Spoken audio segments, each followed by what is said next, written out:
Hello mga kapigi, good morning.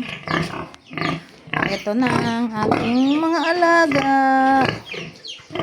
Ito po, nag-iay po ito, nag-ulit nung April 7. Pero po ito, ilang buwan na siya, parang nakakuha na siya kasi iniay ito nung March 6. Kaya ito, medyo halata na rin yung kanyang tiyan. Si Mercy. At ito naman si Grace. Ito malalaman natin sa April 19 kasi 18 days niya yon. At ito din naman si Hope. Nag-ulit siya noong April 7. Sa 25 natin malalaman kasi 18 days din niya yon. Sana makakuha na sila para magkakasunod sila mga anak. Ito po yung bagong lahi ng aking mga alaga.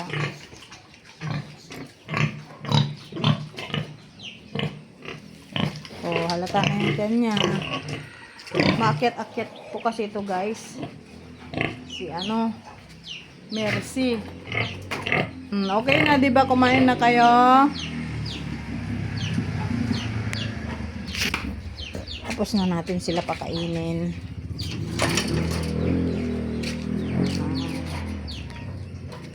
Ayan guys. Oh, nakaanin na sila ng mani. At ang itinanim nila, munggo. Para may gulay tayo.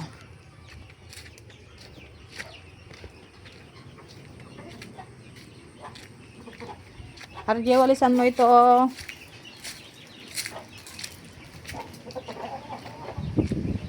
Didilig ako guys ng tanim kong talong.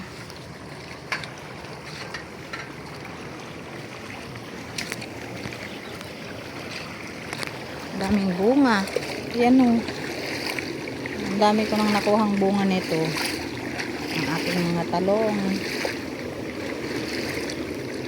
Tanim-tanim kasi mahal ang bilihin.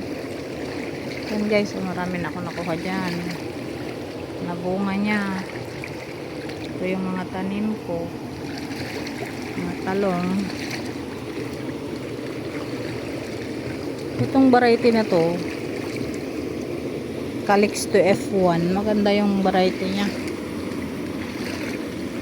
May papaya. Tapos yung mga yan na may avocado, halo-halo. May sili, may kamatis. Yung kamatis ko yung ano ba yun? Tomato. Cherry tomato.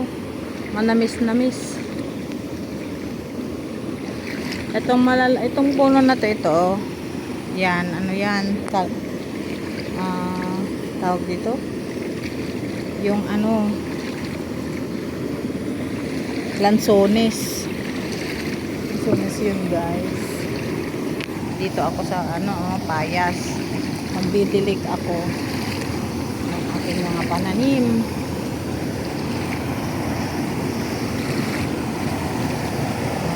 Yan lang guys, thank you for watching.